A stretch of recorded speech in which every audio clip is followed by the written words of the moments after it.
वज़ीर सेहत पंजाब डॉक्टर जावेद अकरम हमारे साथ मौजूद हैं। डॉक्टर साहब बताइएगा कि अब 2 केसेस रिपोर्ट हुए हैं जो सऊदी अरेबिया से आ रहे थे, मज़ीद मुश्तबा लोगों के नमूने लिए गए हैं, 20 अफराद की रिपोर्ट। एक तो बताइए कब तक आ जाएगी, दूसरा ये कि क्या तमाम लोग जो सऊदी से ट्रैवल कर रहे हैं उनकी ट्रैवल हिस्ट्री चेक करके उन लोगों को चेक किया जा रहा है? How you guys working about it? Monkey pox ज़ाहिर है कोई नई बीमारी नहीं है, कई दहाइयों से है और ये एक वायरस है, DNA वायरस है इस केस में। और पाकिस्तान अभी तक अल्हम्दुलिल्लाह इससे महफूज था, लेकिन ये दोनों केसेस सऊदी अरेबिया से आए। ये वायरस कोई सांस से नहीं लगती, ताकि क्योंकि पूरे जहाज़ में नहीं फैलेगी, ये टच से लगती है। और टच इसकी उस सूरत में होती है कि इसका इंक्यूबेशन पीरियड है, यानी कि अगर ये वायरस आपकी बॉडी में एंटर होगी तो उसके बाद अलामात तकरीबन 8 से 10 दिन बाद होती हैं। और अलामात में वही हैं जो वायरस किसी की भी होती हैं, जिस्म टूटना, बुखार होना, नज़ला, थोड़ा बहुत ज़ुकाम और उल्टियाँ, कैब वगैरह आना। और उसके बाद जो इसकी डिस्टिंग्विशिंग फ़ीचर है बाकी वायरल इन्फेक्शन से, वो रैश है। और वो पेरिफेरल बॉडीज़ पे होती है, ख़ासकर हाथों पे, टांगों पे, पाँव पे। और वो शुरू पे एक फ्लैट रैश होती है, यानी कि एक एंग्री लुकिंग रेड रैश होती है, लेकिन इची होती है, ख़ारिश बहुत होती है। और उसके बाद एक दिन बाद या चंद घंटों बाद वो वेजिकुलर रैश बन जाती है, यानी कि फिंसियाँ बन जाती हैं और उन फिंसियों में से थोड़ा थोड़ा पानी भी रिसता है। ये इन्फेक्टिव होती है। और जो हम PCR जो आपने कहा इनके टेस्ट कर सकते हैं, टेस्ट हम नहीं करेंगे, उनको सर्विलेंस करेंगे कि उनको अलामात होंगी या उनके जिस्म पे वो दाने निकलेंगे, तो उन दानों से ही तो हमने वो मटेरियल लेना है जिसको हम PCR जिसका करेंगे। तो ये इस तरीके की सर्वेलेंस है। जब तक उनके दाने नहीं बनेंगे तो उनका कोई टेस्ट का फ़ायदा नहीं है। तो इसलिए कोई टेस्टिंग से नहीं है, ये क्लिनिकल पहले है और उसके बाद अगर उनके वेजिकल्स निकलते हैं तो फिर उसका स्वाब लेके हम PCR करेंगे। और इन दोनों हजरात का PCR पॉजिटिव आया।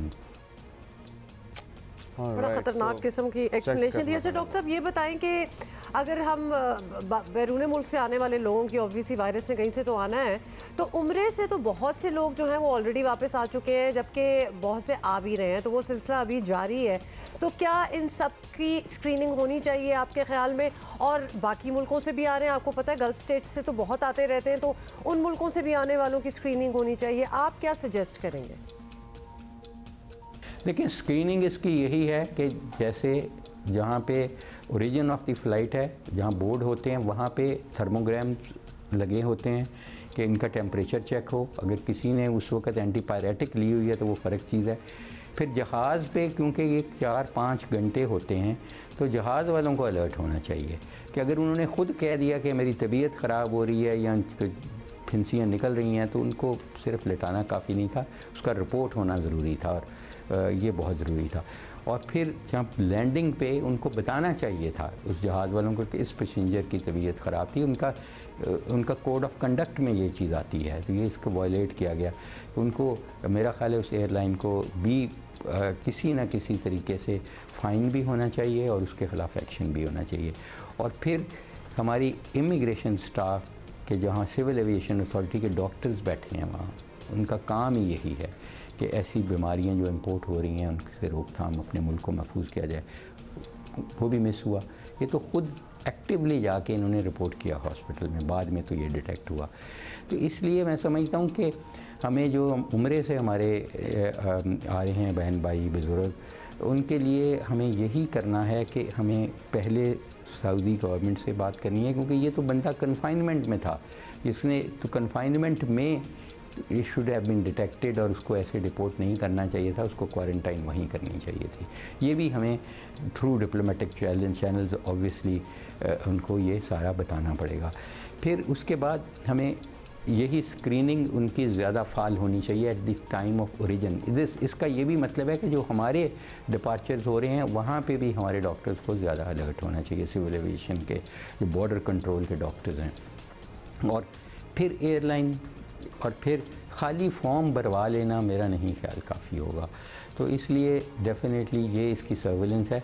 और जिन लोगों को अलामात हैं, चाहे वो वायरल ही हैं, चाहे अभी फिंसियाँ नहीं भी निकली, उनको ज़रूर अव्वल तो उनको क्वारंटाइन करें। अब क्वारंटाइन फैसिलिटीज़ हमारे अनफॉर्चुनेटली एयरपोर्ट्स पे नहीं, थर्ड पार्टी क्वारंटाइन करें। जो अफोर्ड करते हैं उनको होटल्स में करें, जो नहीं अफोर्ड करते उनको हॉस्पिटल्स में हमने अभी अरेंज किया है। फ़िलहाल quarantine facilities all over Punjab हमने नोटिफाई कर दी हैं, उधर क्वारंटाइन करें।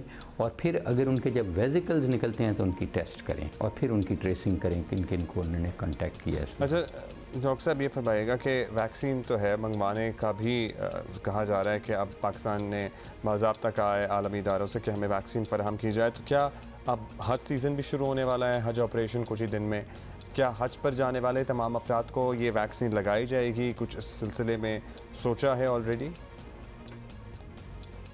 देखिए, वैक्सीन इसकी अपनी तो एज सच नहीं हुई डेवलप, क्योंकि ये इसके कज़न्स हैं, small pox, chicken pox. Small pox fortunately eradicate हो चुकी है दुनिया से। तो वेरिसिला जो है ये वायरस उस फैमिली की वायरस है तो इसके अगेंस्ट एक चिकन पॉक्स की वैक्सीन है जो एक कंपनी है, डेनिश कंपनी है, वो मैन्युफैक्चर अभी भी कर रही है और वही वैक्सीन इसके लिए यूज़ होती है। लेकिन it is not recommended anywhere in the world, या WHO या यूनिसेफ वगैरह किसी भी अथॉरिटी नहीं रिकमेंड करती कि हम रूटीन वैक्सीनेशन करें। वैक्सीनेशन ये है उन लोगों के लिए जो इम्यूनो कम्प्रोमाइज्ड हैं, और अनफॉर्चुनेटली पाकिस्तान में वो बहुत ज़्यादा हैं, जिनको शुगर आती है, ब्लड प्रेशर है, हार्ट की बीमारी है, जो स्टीरॉइड्स ले रहे हैं, जिनको आर्थराइटिस की बीमारी है और वो इम्यूनो सप्रेशन ले रहे हैं, जिनका ट्रांसप्लांट हुआ हुआ है किडनी का या लिवर का और वो उनको अपनी इम्यूनिटी सप्रेस करके रखनी पड़ती है, उनके लिए ये वैक्सीन डेफिनेटली। और आज ही हमने ये डिसाइड किया, जो मीटिंग मैंने चेयर की, कि उस पर हम कांटेक्ट करके उनकी एटलीस्ट रेडीनेस रखेंगे, इफ़ नॉट इम्पोर्ट। तो इट डिपेंड। तो इसलिए मेरा ख़्याल है कि जो भी इंशाल्लाह आगे हज भी आ रहा है और उम्रा अभी जारी है, तो इसलिए मेरा ख़्याल है कि ट्रैवल एडवाइज़री तो ज़रूर होगी, लेकिन मेरा नहीं ख्याल कि ये हुआ है कि हम इसको रिफ्रेन करें कि बिल्कुल लोगों को कहें कि ना जाएं या पैनिक फैलाएं। मेरा ख्याल है उनको उनका हज करने दिया जाए, क्योंकि ज़्यादा से ज़्यादा ये है। और वैसे भी हम यही कहते हैं कि अपने हाथों से ये फैलती है ज़्यादा, जैसे कोविड फैलता था। तो हाथ बार बार धोएं, और अल्हम्दुलिल्लाह बिंग मुस्लिम हमारी सुन्नत रसूल पाक सल्लल्लाहु अलैहि वसल्लम है कि नमाज तो खैर फ़र्ज़ है, वो तो सुन्नत तो बाद की बात है। तो हमने वज़ू करना है 5 वक्त, वो हो गया। खाना खाने से पहले, खाना खाने के बाद हाथ धोने हैं। तो ये काफ़ी मेरा ख्याल है दर्जन दफ़ा हो जाता है कि अगर हम हाथ धोएंगे तो फिर महफूज रहेंगे। और हज पे भी यही हमें इसी का करना चाहिए। ये स्प्रेड इसकी इस तरह नहीं है कि ड्रॉपलेट इन्फेक्शन या सांस से हो, इसकी स्प्रेड टच करने से है। अच्छा डॉक्टर साहब, फाइनली ऑफ कोर्स आपने बड़ी अच्छी तरह वैसे तो एक्सप्लेन कर दिया है कि किस तरह होता है और एंड ऑल दैट, लेकिन चूंकि हम ये नेशनल टेलीविज़न पे बात कर रहे हैं, आम शहरियों को तो कोई परेशान होने की ज़रूरत नहीं है ना, ख़ास तौर पे जिनकी कोई इस तरह ट्रैवल हिस्ट्री भी ना हो, प्रॉक्सिमिटी भी ना हो विद पीपल जो ट्रैवल करके आए हैं, तो उनको तो परेशान होने की ज़रूरत नहीं है। और दूसरा ये कि कुछ और उनको करना चाहिए, जिससे प्रिकॉशंस वगैरह, एहतियाती तदबीर के हम ये कर लें तो हम अपने आप को ज़रा बचा सकते हैं। वैसे भी मैं समझता हूँ कि बिल्कुल डरने की बात नहीं है और बिल्कुल सुकून में रहें, अपना काम करें, अपने एंजॉय करें, बच्चों को स्कूल जाने दें। हिफाजती इंतज़ाम यही हैं कि अननेसेसरली अपने एक दूसरे को टच नहीं करें, हाथ नहीं मिलाएं, क्लोज़ कांटेक्ट अवॉइड करें जिस कदर आप कर सकते हैं। और अगर आपको अलामात हैं नज़ला, ज़ुकाम, खांसी और बुखार की, तो आप घर पे अपने आप को आइसोलेट कर लें। अगर आपको रैश निकलती है तो फौरी तौर पे टेस्ट कराएं।